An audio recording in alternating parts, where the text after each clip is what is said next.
مشاہد صاحب آپ کہہ رہے ہیں ٹرمپ واپس آ رہے ہیں، مطلب کیسے؟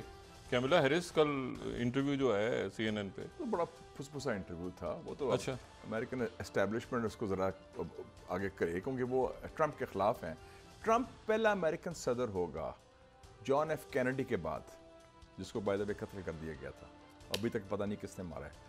اور ایکچولی تو وہ پہلا امریکن صدر ہوگا جو امریکن اسٹیبلشمنٹ کا نمائندہ یا ترجمان نہیں ہے. That's very significant. اور لوگ کہتے تھے، میں یاد ہے جب میں امریکہ پڑھتا تھا اس کو تھا ڈیوڈ راکفیلر.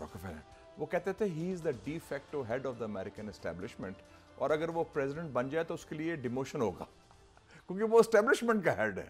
اچھا کہ وہ اس کے لیے صدر بننا امریکہ کا ایک ڈیموشن ہوگی. یہ بڑا اسٹینڈنگ جوک تھا اس وقت. اچھا تو آپ یہ کہہ رہے ہیں کہ تو ٹرمپ کے بارے میں کیسے آپ اور ایک اور ٹرمپ کی بہت سپورٹ ہے اس وقت. یہ تو آرٹیفیشلی اس کو بنایا گیا نا، اس کو کریٹ کیا گیا کاملا. یہ امریکن میڈیا نے، امریکن سسٹم نے، اس کو تو یہ تو فارق ہوگی تھی بالکل ہی، اس میں جان نہیں ہے. یہ تو فلیکی. اچھا نہیں، آپ یہ کہہ رہے ہیں کہ وہ اینٹی اسٹیبلشمنٹ ہے. کون؟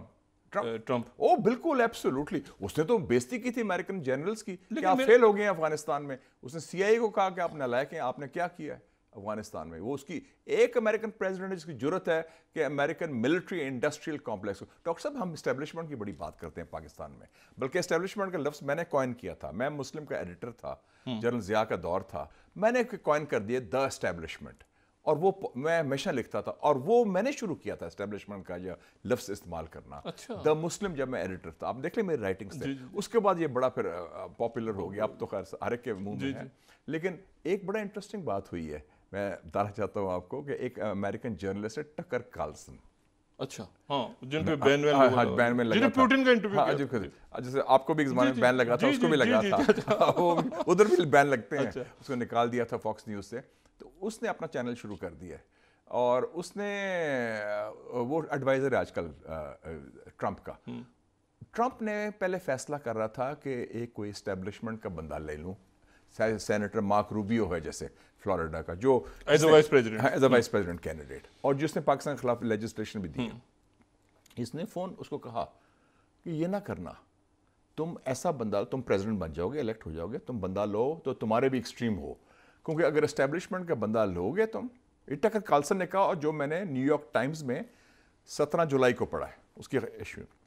اس نے کہا کہ اگر تم نے لے لیا اسٹیبلشمنٹ کا بندہ، تم الیکشن جیت جاؤ گے، اس کے بعد امریکن ڈیپ اسٹیٹ تمہیں مروا دے گی. They will assassinate you. So then there is establishment and there is deep state. Deep state. Deep state is a state within a state. وہ انویزیبل ہوتی ہے. اسٹیبلشمنٹ ذرا اوپر ہے، اسٹیبلشمنٹ اوپر ہوتی ہے، آپ کو ان کے چہرے بھی نظر آتے ہیں، اس کے ان کے بیک گراؤنڈ. لیکن ڈیپ اسٹیٹ ہوتی ہے وہ انویزیبل ہوتی ہے، وہ اصل کام وہ کرتی ہے، اور خاص کر ڈرٹی ٹرکس، کوورٹ آپریشنز، یہ وہ سارا کچھ، اور وہ جو چلاتی ہے اس کے بندے نظر نہیں آئیں گے، کوئی پکڑے بھی نہیں جائیں گے. So you know that's interesting. تو ہی از اینٹی اسٹیبلشمنٹ اور اینٹی ڈیپ اسٹیٹ. کون؟ ٹرمپ تو ڈیپ اسٹیٹ کو اٹیک کرتا ہے اوپنلی. وہ تو اوپنلی کہتا ہے کہ یہ ڈیپ اسٹیٹ میرے خلاف ہے، بلکہ وہ تو کہتا ہے کہ نہیں. تو اب وائس پریزیڈنٹ کو اسی لیے لکھ رہا ہے جو اس سے بھی ایکسٹریم ہے، اس سے بھی ایکسٹریم ہے، تاکہ اگر اسے کچھ ہو تو یہ آ جائے جو اور اینٹائی. اس نے کہا کہ ٹکر کارلسن نے باقاعدہ اسے کہا کہ تمہیں مروا دیں گے آپ کے، اگر اس کو لے کر آئے اگر جو، کیونکہ وہ کہیں گے یہ تو اپنا بندہ آ گیا تو اس کو فارغ کر دو.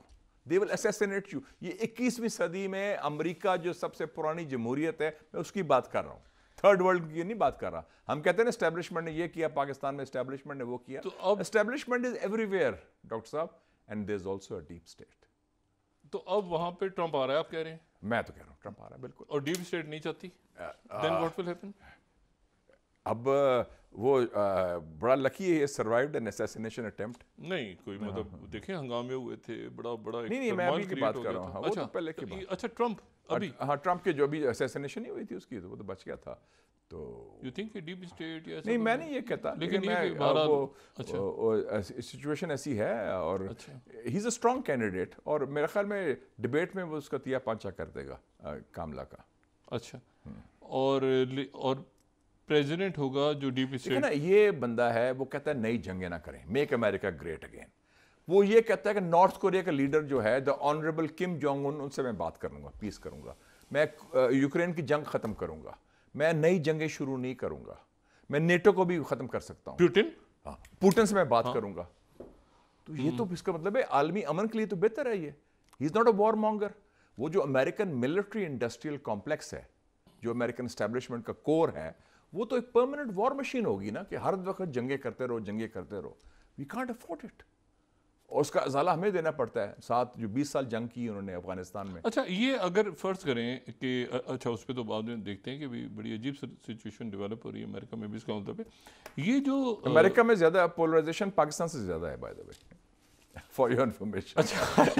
مطلب دو ملکوں کے کمپیریزن ہو رہا ہے. میں کمپیریزن ہو رہا ہوں. اور ہمارے پھر بھی نسبتاً سی پیک پر میں 8 لوگوں کو لا سکتا ہوں, اور حزب اختلاف اور حزب اقتدار کو, اور وہ گالی گلوچ نہیں ہوتا. وہاں مشکل ہے, وہاں نہیں ہو سکتا اس سٹیج میں. وہاں اچھا یہ بتائیں کہ یہ آپ نے جو بات کی کہ ایران کا ڈائلاگ کھل رہا ہے, ایران کا بڑا اس وقت. اچھا ویسٹ ڈائلاگ کھل رہا ہے, لیکن غزہ, لیبنان, وہ چل رہا ہے دونوں, ویسٹ بینک, وہ دونوں ٹریک چل رہے ہیں. ہوتیز, ہوتیز یہ کیا یہ ایران نے ایک ان کی بڑی اسٹرینتھ ہے کہ ان کے تنہا ہونے کے باوجود, آئسولیشن کے باوجود, پریشر کے باوجود, عراق, سیریا, لبنان, یمن پر ان کا جو اثر ہے وہ کسی اور عرب ملک سے زیادہ ہے اس وقت ایران کا. حالانکہ سارے عرب ملک ہیں. ہاں سارے عرب ملک ہیں, ایران کا زیادہ ہے. سو اس کا مطلب ہے ان کی خارجہ پالیسی میں کتنی فلیکسیبلٹی, لچک ہے, اور اس کی کتنے ڈائمنشنز ہے. اور ان کے جو حلیف میں نہ صرف حماس ہے, حزب اللہ جو لبنان میں ہے, ہوتیز جو یمن میں ہے. یہ تو بڑی انہوں نے اپنا انفلوئنس کیا. وہ اسرائیل کی جنگ کو بھی انفلوئنس کر رہے ہیں. وہ نے امریکہ کو عراق سے نکالنے ایس سی او میں آ گیا اور برکس میں آ گیا. ایس سی او میں بھی آ گئے ہیں, برکس میں بھی آ گئے ہیں. اور اب ان کا جو نیا صدر آیا ہے ڈاکٹر مسعود پزیشکیان, جو by the way Turkish speaking ہے, اور وہ ہیلتھ آذربائیجان سے تعلق ٹھیک ہو رہے ہیں. بالکل ایبسولوٹلی. وہ پہلا انہوں نے کہا ہے کہ ہم ٹاکس کے لیے تیار ہیں. اور کون ہے میرا جو دوست ہے جواز ظریف صاحب, وائس پریزیڈنٹ, چھوڑ گئے تھے, ناراض ہو گئے, واپس آ گیا. بڑا اچھا ہوا ہے, وہ بڑے important vice president for strategic affairs.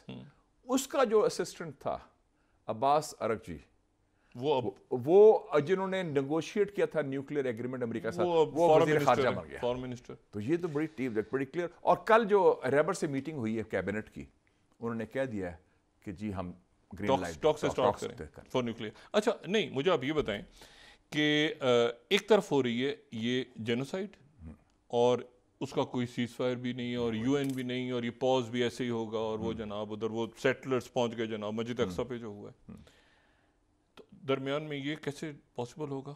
یعنی ابھی تو سعودی عربیہ بھی رکا ہوا ہے, کہ وہ جو اسرائیل, سعودی عربیہ اور ابراہم ایکارڈز اور وہ سارا بھی رکا ہوا ہے معاملہ. تو ایران کے لیے ایزی ہوگا یو ایس سے بات کرنا ویسٹ سے؟ National interest is paramount. اچھا یہ بھی اس میں آئیڈیالوجیکل ایران کی بڑی کوئی ریجڈ پالیسی نہیں ہے. یہ وہی ایران ہے جب ایران عراق کی جنگ تھی تو امریکہ نے ایران کونترا کے ذریعے اسلحہ بھیجا تھا خفیہ طور پر.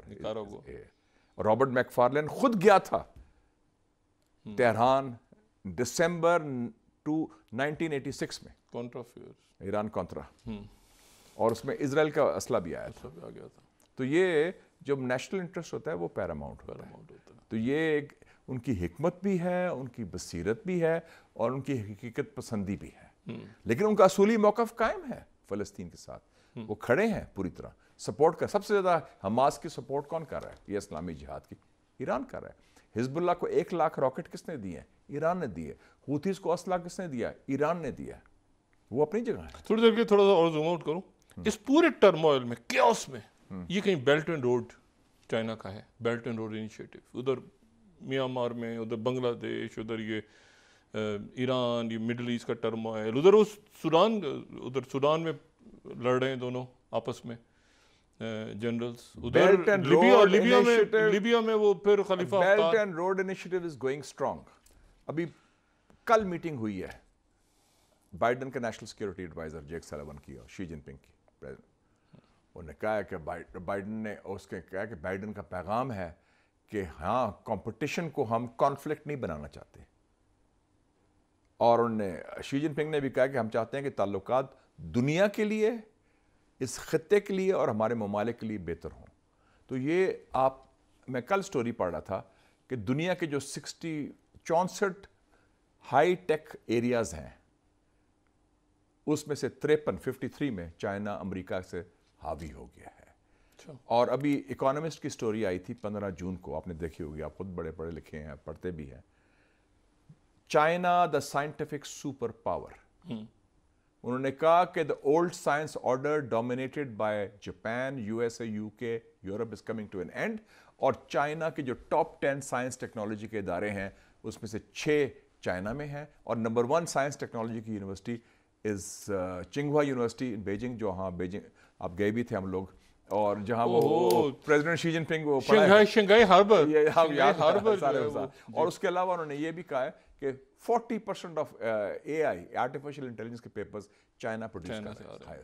چائنا بہت آگے نکل گیا ڈاکٹر صاحب, ہمیں سمجھ ہی نہیں, ہم تو استفادہ پوری طرح نہیں کر رہے, اپنی نالائکی کی وجہ سے ہمارا سی پیک کے اندر ہماری سیکیورٹی ہم انشور نہیں کر سکے, اور لال فیتا اتنا ہے ہماری بیوروکریسی کا. ہم باتیں تو کرتے ہیں ہماری یہ رجیم یا جو ارینجمنٹ والے ہیں, لیکن ڈیلیور کچھ نہیں کیا ابھی تک.